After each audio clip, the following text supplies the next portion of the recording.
Simona Halep enters this year as the world #2, one of 3 women stars we're about to discuss who have all won multiple major titles. We will start with Simona Halep. Last year, Lindsay, 23-3, 3 titles. So is that a successful year for her? Or at this point in her career, does she need to win a major for the year to be successful? I think she needs to win a major for the year to be successful. Now that she's been #1 in the world, she has a couple of Grand Slam titles.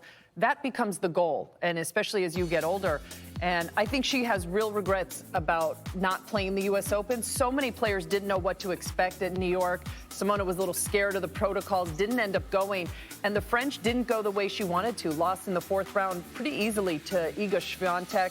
That's the tournament that she's always gearing up towards. Came into that tournament also with a lot of momentum. I think she's looking to improve upon her Grand Slam results in this coming year. Australia, that'll be a big one for her. I mean, she lost a tight one to Muguruza last year in the semifinals, had a lot of opportunities. And I think once you have a couple of slams, that's where your focus is. She's going to want to get another big trophy this year. Yeah, bringing Darren Cahill back into the mix may be the thing that puts her over the edge. I mean, Cahill was the one who stood up and said, if you don't change your behavior, I'm not coaching you. He's got real credibility. He can talk straight to her. Not all coaches can do that with their charges. Maybe that's the catalyst she'll need to get back up on that trophy stand. All right, we'll see. She got to the finals in Australia in 2018, so does certainly with the semifinal have a lot of success there as well. Meantime, one of the best stories of 2020 was Victoria Azarenka, named WTA Comeback Player of the Year, hadn't won a match in 12 months. Then she won 11 in a row, won the title at the Western and Southern Open, got to the final of the U.S. Open, Andy. So what do you expect to see from Azarenka at the start of 2021? It had to be a fun offseason for Vika, saying, you know what? I got it back. I got a little swagger in my step. Let's let this ride out for the entire year. Getting her confidence back post-motherhood. There were some off-court issues that kept her away from the tour, unfortunately, for longer than so. You know, for a long time, it felt like she was just kind of searching for something and searching for something and searching for something. She found it at Cincinnati, running through that event, obviously making that awesome run to the final of the U.S. Open. Starts this year at 13 in the world. And that's based off of what, like 3 or 4 tournament results. So a lot of upside as far as ranking goes with Vika coming in. And, you know, we're a better sport when she's playing well. She's a great personality. You never really have to wonder what she thinks for too long, which personally I enjoy. And it was a lot of fun. And she almost won the U.S. Open. Kudos to her.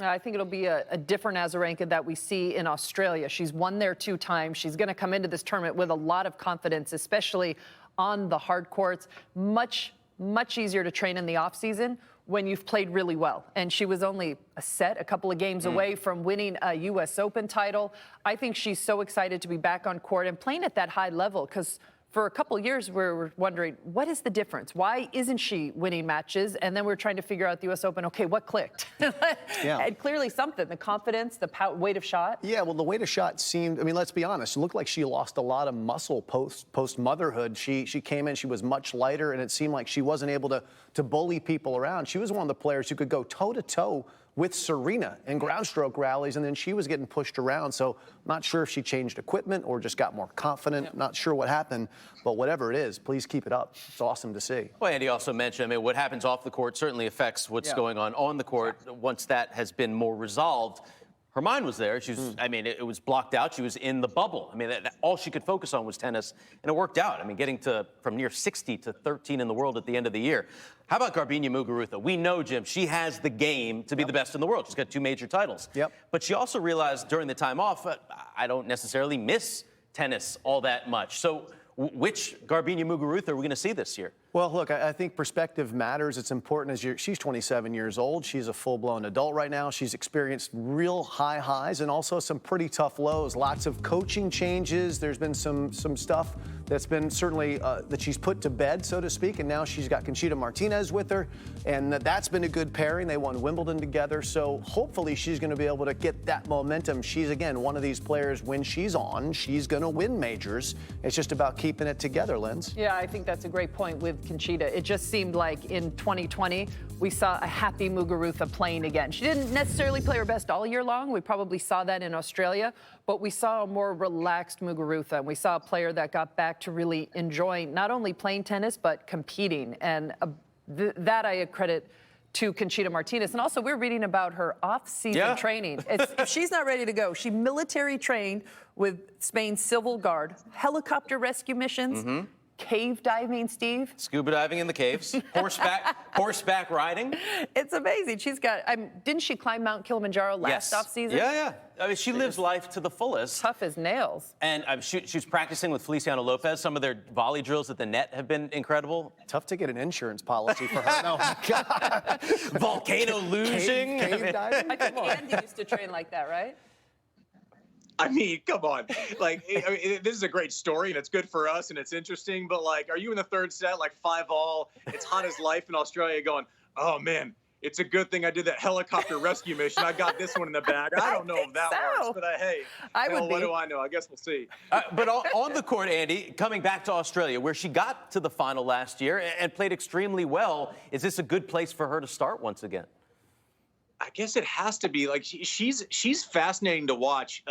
Mercurial, she's the definition of it, because when she's playing well, when she broke out at the French Open in her Wimbledon victory, and when she made the final in 15 against Serena, you're going, oh, this is a can't miss prospect. This looks like someone who's going to be top 3 in the world that you can bank on for a long time. And it's been more of a roller coaster ride than anything predictable. So we know what her top level looks like.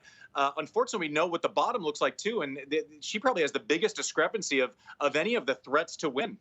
Could face Sofia Kenin in the quarterfinals in Dubai, which would be a rematch from the Australian Open final from last year. Says one of her main goals is the Olympics this year. She is really looking forward to that, playing mixed doubles with Rafa Nadal and playing doubles with Carlos Suarez Navarro, who she's been so supportive of during her battle with cancer. Yeah, it's been one of her best friends, not only in tennis, but just in life. They used to play doubles together. Suarez Navarro fighting cancer right now, so everybody hoping that we get to see that moment. We see Suarez Navarro back on tour. Yeah, so that Spanish team be something fun to watch. Oh, big time. I mean, Nadal as well. They're mixed doubles. I mean, how sweet would that be? Hopefully they'll all be healthy enough to do that. That's a big lift. Also playing 3 different competitions. But, you know, you're going for the gold. You only get to do it once every 4 years. Spanish tennis has been good for a long time. The